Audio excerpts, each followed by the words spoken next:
जय हिंद दोस्तों, मैं महेश सर आपके अपने प्लेटफॉर्म स्टार वन कोचिंग में स्वागत करता हूं। आज से हम लोग 10वीं क्लास के मैथ को स्टार्ट करेंगे।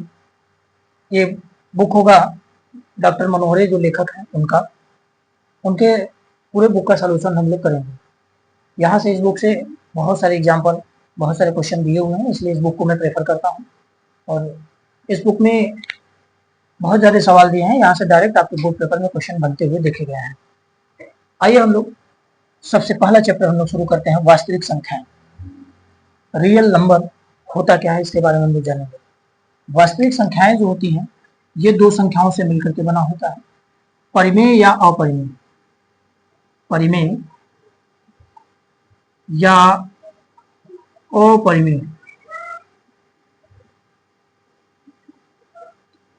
संख्याएं वास्तविक संख्याएं कहलाती हैं। ये सभी वास्तविक संख्याएं होती हैं, यानी परिमेय और अपरिमेय संख्याओं का समुच्चय। परिमेय और अपरिमेय संख्या, परिमेय अपरिमेय संख्या का समुच्चय, समुच्चय यानी सेट बोलते हैं इसको। समुच्चय का या समुच्चय को वास्तविक संख्या का समुच्चय कहते हैं।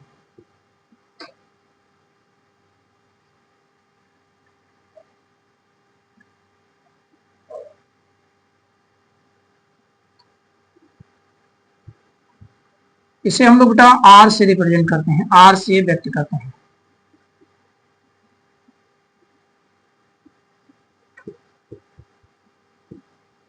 इतनी चीजें हम जान गए। परिमेय संख्या क्या होती है, अपरिमेय संख्या क्या होती है, आप सभी लोग पिछली कक्षा में पढ़े होंगे। परिमेय संख्या जो अंश और हर के रूप में होती है परिमेय संख्या होती है, और जो अंश और हर के रूप में नहीं होती है वो परिमेय संख्या नहीं होती है, वो अपरिमेय संख्या होती है। अब हम लोग जानेंगे वास्तविक संख्या। जान गए हम लोग तो वास्तविक संख्याएं जो होती हैं परिमेय तथा अपरिमेय संख्याओं का एक संग्रह होता है, समुच्चय होता है, जिसे हम लोग आर से व्यक्त करते हैं। अब जानेंगे कि परिमेय और अपरिमेय संख्याएं होती क्या है, इसके बारे में जानेंगे। तो आइए देखते हैं हम लोग। देखिए, वास्तविक संख्याएं मैंने अभी बताया कि दो चीजों से मिलकर के बनी होती हैं, एक होता है परिमेय, एक होता है अपरिमेय। परिमेय और अपरिमेय।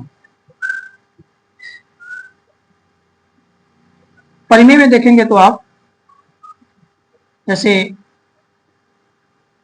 -1, 1, 2 ये सभी संख्याएं परिमेय हो जाती हैं। और अपरिमेय क्या होता है, √2, 3, √, ये सभी अपरिमेय होती हैं। अब परिमेय संख्या को हम लोग कह सकते हैं कि वे संख्या जो अंश और हर के रूप में, अंश बटे हर के रूप की हो, यानी कह सकते हैं P बटे Q के रूप की हो, और Q जो हो वो 0 के बराबर ना हो, तो परिमेय संख्या है। और अपरिमेय संख्या जो अंश बटे हर के रूप में ना हो, यानी जिसे हम अंश और हर के रूप में न लिख सकें, इसमें नहीं होता है, ये इस प्रकार का नहीं होता है, इसलिए इसे अपरिमेय संख्या कहते हैं। परिमेय संख्या होती है जो यह दो प्रकार से होती है, दो प्रकार से होती है बाबू। एक होता है पूर्णांक संख्या। परिमेय संख्या दो संख्याओं से मिलकर के बनी होती है, एक होता है पूर्णांक संख्याएं, एक होती है भिन्न संख्याएं। ये दो संख्याओं से मिलकर के बना होता है परिमेय संख्या। समझ आ गया होगा। अब जानेंगे हम लोग कि परिमेय संख्या, चीज यहां और जोड़ लीजिएगा, ऐड कर लीजिएगा, ऐसे ही रूप का भी होता है। पूर्णांक संख्या क्या होता है, पूर्णांक संख्या माइनस और प्लस यानी पूर्ण अंक के, पूर्ण गुणज के रूप में होती है संख्याएं ये। जैसे इसमें होता है -1, +1, 2, ऐसी संख्याएं पूर्णांक संख्या होती हैं। और भिन्न संख्याएं कैसी होती हैं, 1/2, 3/2, ऐसी संख्याएं भिन्न संख्या होती हैं। और ये दोनों परिमेय संख्या आती हैं, दोनों परिमेय संख्या होती हैं। और आगे हम लोगों का पूर्णांक संख्या के लिए दिया हुआ है। अब जानेंगे पूर्णांक संख्याएं भी तीन प्रकार से मिलकर के बनी होती हैं, तीन प्रकार की होती हैं, यानी तीन संख्याओं से मिलकर के बनी होती हैं। पहला होता है हम लोगों का धन पूर्णांक संख्या,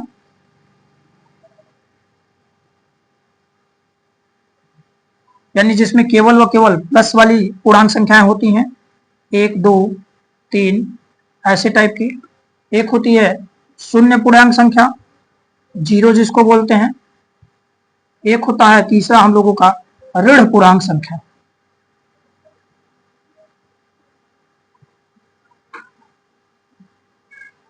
यानी -1 -2 -3 इस टाइप की। मैं उम्मीद करता हूं आप लोगों को समझ आ रहा होगा। वास्तविक संख्याएं परिमेय और अपरिमेय संख्याओं का संग्रह होता है, समुच्चय होता है। परिमेय संख्या क्या होती है? दो संख्याओं से मिलकर के बनी होती है। पूर्णांक संख्याएं और भिन्न संख्याएं। और पूर्णांक संख्याएं जो होती हैं वो तीन प्रकार की संख्याओं से मिलकर बनी होती हैं, जैसे धन पूर्णांक संख्या, शून्य और ऋण पूर्णांक संख्या। क्लियर है? मैं उम्मीद कर रहा हूं आप लोगों को समझ आ रहा होगा। आइए हम लोग आगे कुछ और भी चीजें इसमें जानते हैं आपके किताब के अकॉर्डिंग। अब इसमें देखेंगे हम लोग तो अंक गणित की आधारभूत प्रमेय है, इसको हम लोग जानेंगे और इसी बेस पर बहुत सारे सवाल होते हैं, इसको हम लोग लगाने की कोशिश करेंगे।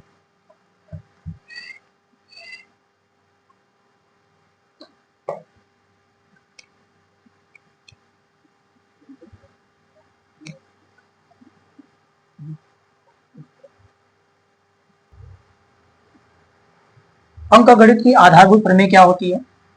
यानी भाज्य संख्या अभाज्य संख्याओं के गुणनफल के बराबर होता है। इसमें कह सकते हैं कि जितनी भी भाज्य संख्याएं होती हैं उनका अभाज्य गुणनखंड बनाना ही क्या कहलाता है? अंक गणित की आधारभूत प्रमेय होती है।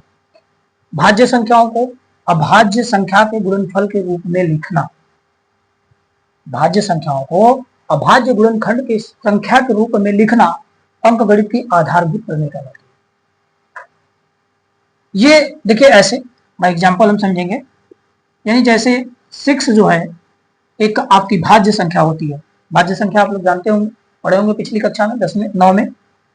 तो भाज्य संख्या जिसका 2 से अधिक फैक्टर बनता है वो भाज्य संख्याएं होती हैं, यानी जिसका 2 से अधिक गुणनखंड बने जिस संख्या का वो भाज्य संख्या होता है। अब देखिए 6 का भी अधिक से अधिक फैक्टर बनेगा, इसको हम लिख सकते हैं 1 क्रॉस 2 क्रॉस 3, तो मल्टीप्लाई करेंगे तो 6 आ जाएगा। तो आप देखेंगे यहाँ 1 भी एक अभाज्य संख्या है, 2 भी एक अभाज्य संख्या है और 3 भी एक अभाज्य संख्या है। 2 सबसे छोटी अभाज्य संख्या होती है, सबसे छोटी अभाज्य संख्या, छोटी अभाज्य संख्या 2 होती है। यानी आप यहां से ये समझ सकते हैं कि कोई भी भाज्य संख्या है उस भाज्य संख्या को अभाज्य संख्या के गुणनफल के रूप में लिखना ही अंकगणित की आधारभूत प्रमेय कहलाती है। इसी आधारभूत प्रमेय में आप जानेंगे कि 2 या 2 से अधिक, 2 या 2 से अधिक संख्याओं का HCF तथा एलसीएम ज्ञात किया जाता है।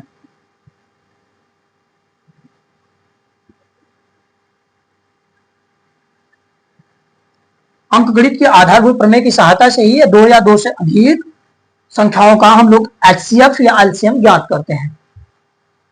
देखिए 2 या 2 से अधिक संख्याओं के HCF के लिए सूत्र बने हैं। ये फार्मूला होता है, एक सूत्र है, फॉर्मेट है। इस फॉर्मेट को हम लोग लिख लेते हैं। फॉर्मेट होता है दो संख्याओं का, यदि 2 संख्याएं हैं उसके लिए, तो 2 संख्याओं का गुणनफल बराबर होता है HCF मल्टीप्लाई एलसीएम। यहां से आप जिस संख्या का जो मान निकालना चाहते हैं आप निकाल सकते हैं। और इसी की सहायता से बहुत सारे सवाल हम लोग लगाते हैं और यहां से बोर्ड पेपर में क्वेश्चन बनता भी है। देखिए ये पहली संख्या दूसरी संख्या दोनों का गुणनफल करें और उस दोनों संख्याओं का HCF और LCM निकाल के गुणनफल करें, दोनों आपस में इक्वल होते हैं, बराबर होते हैं। ये सूत्र है हम लोगों का, इसे आप नोट कर लीजिएगा, ध्यान में रखिएगा। आइए हम लोग अब आगे चलते हैं अपने उदाहरण पे। देखिए हम लोग इस चैप्टर में इसके एक्सरसाइज पे पहुंचने से पहले हम लोग इस चैप्टर के जितने भी उदाहरण दिए हुए हैं 29-30 उदाहरण होंगे लगभग, उन सभी उदाहरणों को हल करने के बाद एक्सरसाइज पे चलेंगे। क्योंकि उदाहरण में बहुत सारे आप देखेंगे तो ऐसे बोर्ड पेपर में जो आए हुए क्वेश्चन है उसको दिया हुआ है सन के साथ मेंशन करके। ये देखिए 2023 के बोर्ड पेपर में आया हुआ क्वेश्चन है। पेपर का मॉडल था DX और DZ। ठीक है, आइए हम लोग इस क्वेश्चन को देखते हैं कि कैसे करते हैं। अभाज्य फैक्टर आप सभी लोगों को बनाने आना चाहिए। ठीक है, देखिए सॉल्यूशन कैसे करते हैं बेटा। 144 जो है इसका अभाज्य फैक्टर करते हैं। 144 का अभाज्य फैक्टर, अभाज्य गुणनखंड लेते हैं हम लोग। पहले ये करना होगा हमको। देखिए ध्यान से क्वेश्चन को देखते हैं। बोला है संख्या 144 के अभाज्य गुणनखंड में अभाज्य गुणनखंडों की घातों का योगफल क्या होगा। यानी इसको आप फैक्टर करो तो इसके जो घात आ रहे हैं उसको आपस में जोड़ दो। अभाज्य जो फैक्टर बन रहे हैं उसके घातों को आप जोड़ के बताओगे कितना होगा। तो देखिए 144 का अभाज्य फैक्टर बनाइए आप, तो 144 को आप कैसे तोड़ सकते हैं। आपको तोड़ने आना चाहिए। नहीं तोड़ पा रहे हैं तो बचपन में सीखे हुए हैं कैसे तोड़ते हैं, देख लीजिए एक बार। ऐसे हम लोग तोड़ते हुए आप लोग बचपन में सीखे होंगे। हालांकि ऐसे आप करेंगे नहीं, लेकिन एक तरीका है, सीख लीजिए आप। भले रफ कार्य कर लीजिएगा, लेकिन तोड़ते कैसे ये जान लीजिए। जैसे अब देखिए ये संख्या लास्ट में 4 दे रहा है, यानी ये 2 से कटेगा। 2 से कटेगा 7 टाइम्स में, और 2 से कटाएंगे 4 को तो 2 टाइम्स में कट जाएगा। वैसे 2 से ये फिर कट जाएगा, 36 टाइम में कट जाएगा। फिर 2 से कट कराएंगे तो कितना हो जाएगा 18 टाइम में। फिर से 2 से कट कराएंगे तो 9 टाइम से। अब 9 देखिए कितने कटेगा, ये 3 से कटेगा। 3 और 3, ये देखिए पूरा संपूर्ण रूप से फैक्टर हो गया इसका। 144 का अभाज्य फैक्टर संपूर्ण रूप से हो गया। हालांकि आप ऐसे नहीं करोगे, अब बड़े बच्चे हो गए हो आप, आपको करने आना चाहिए ये सब चीजें। आप इसको डायरेक्ट ऐसे करोगे ना, 2 multiply by 2 multiply 2 multiply 2 multiply 3 और मल्टीप्लाई 3।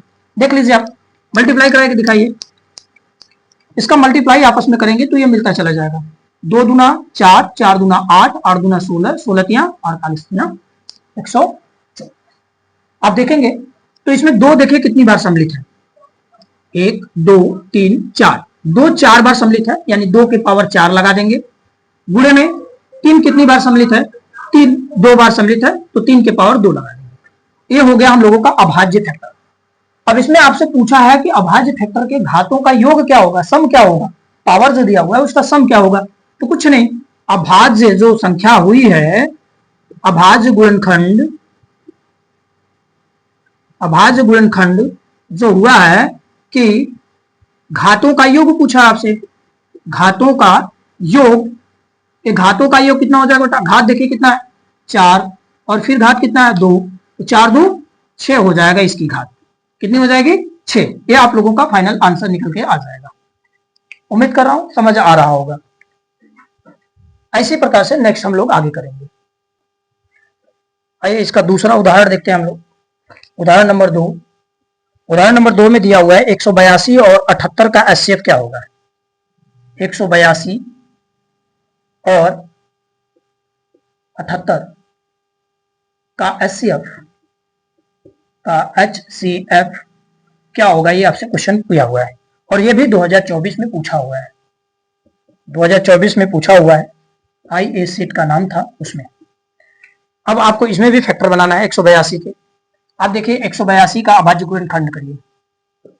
सॉल्यूशन में क्या करेंगे, 182 का अभाज्य फैक्टर बनाएंगे, अभाज्य गुणनखंड करेंगे। ये अभाज्य गुणनखंड क्या होगा बेटा, 182 को तोड़िए। आप कितने से काट सकते हैं 182 को,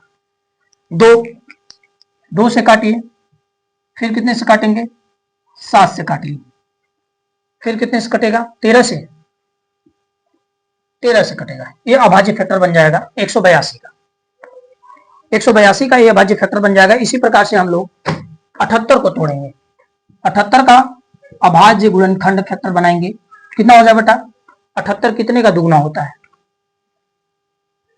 7 गुना 12 72 होता है, ये 74 कितना हो जाएगा बेटा, ये हम लोगों का 2 गुणे कितना टूटेगा, 2 गुणे 3 गुणे 13 के रूप में टूटेगा। देख ले 13 तिया 39, 39 गुना के 78, ये हो गया अभाज्य फैक्टर।